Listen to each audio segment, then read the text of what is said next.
She missed the first train to the blind date, but caught the love of her life.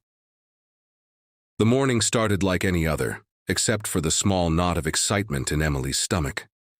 Today was her blind date, the first in what felt like forever. She had meticulously picked out her outfit, a soft cream sweater, dark jeans, and ankle boots. Her hair was neatly pulled back, and she carried with her a quiet hope, a hope she didn't dare admit out loud. But as she sprinted toward the station, coffee in one hand and a slightly crooked scarf in the other, she saw the train doors sliding shut. Her heart sank. She had missed it. Great, she muttered, leaning against the cold metal railing, trying to steady her breathing. Of all days. While she debated whether to take the next train or call it a day, her eyes caught a small commotion on the platform across from hers. A little boy, no older than 6, had dropped his toy train onto the tracks. Without thinking, Emily dashed forward, ignoring the warnings, and carefully lifted the toy as the next train approached. She handed it back to him with a smile. "Thank you, miss," he said, his eyes lighting up. His mother, frazzled but grateful, nodded with a small smile.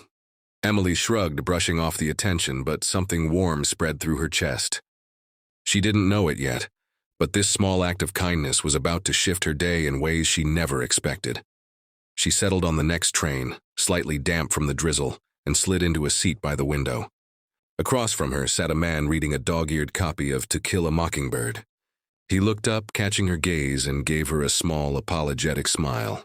"Sorry," he said, nodding toward the window where raindrops traced tiny rivers down the glass. "I didn't mean to stare."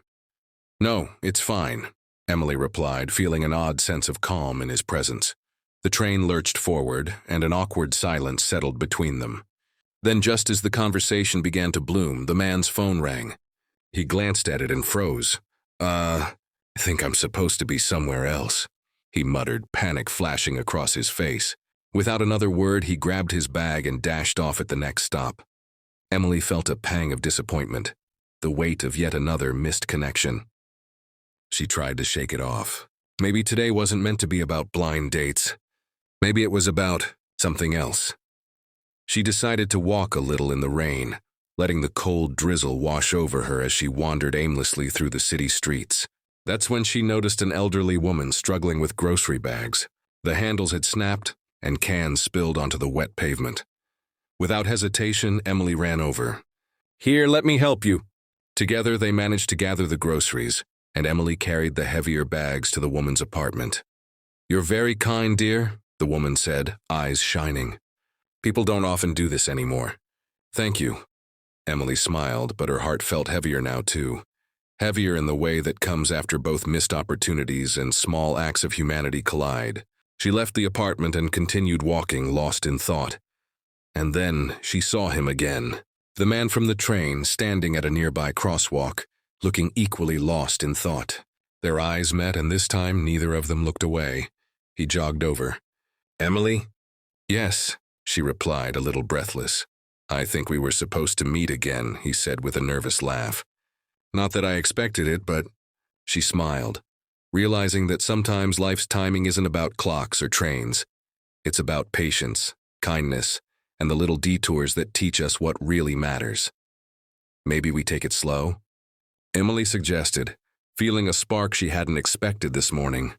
"Slow sounds perfect," he said, smiling back. And as they walked together, rain dripping from their hair, Emily realized that missing a train hadn't led to a disaster at all.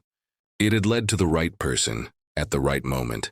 After a morning filled with compassion, laughter, and unexpected twists, sometimes, she thought, love finds you when you stop rushing for it, when you open your heart to the world in small, meaningful ways. Message and themes. Kindness creates unexpected ripples. Missed opportunities can lead to greater, unforeseen connections. Patience and humanity are as important as timing. Tone and audience. Heartfelt. Cinematic, relatable globally, particularly to audiences in the US, UK, and Canada. Emotional highs, disappointment. Small joys, connection, hope, positive. Uplifting ending that leaves listeners inspired. Emily and Daniel walked side by side.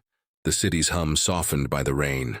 Steam rose from the sidewalks, and neon signs reflected like ripples in puddles. For a moment, neither spoke. Words weren't necessary. The quiet connection was enough. "So," Daniel said finally, brushing water from his hair, "what brought you to miss that first train?" Emily laughed softly, shaking her head. "Honestly, life, I guess. I was in such a rush to get somewhere I didn't even know if I wanted to go.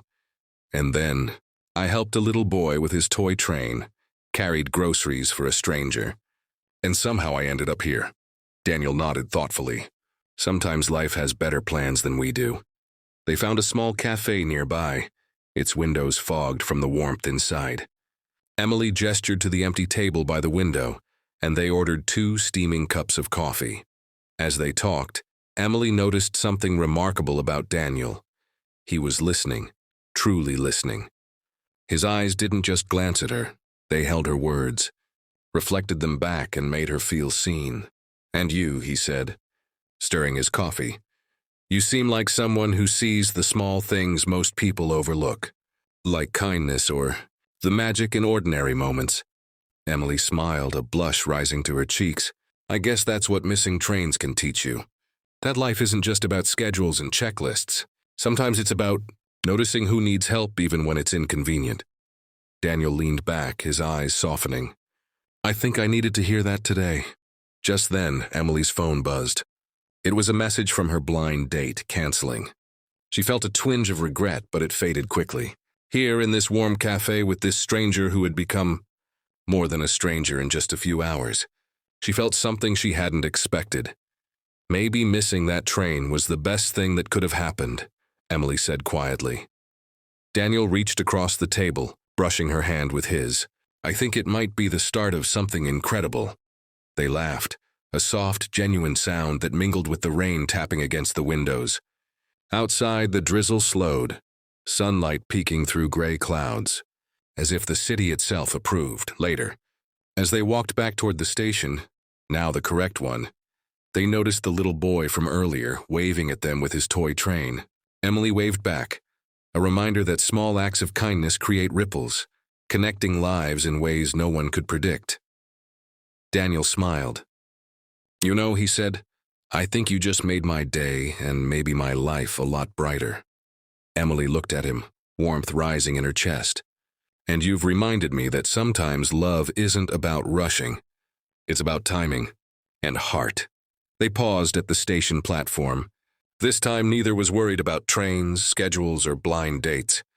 They had discovered something far more important: connection, compassion, and the possibility of love where they least expected it.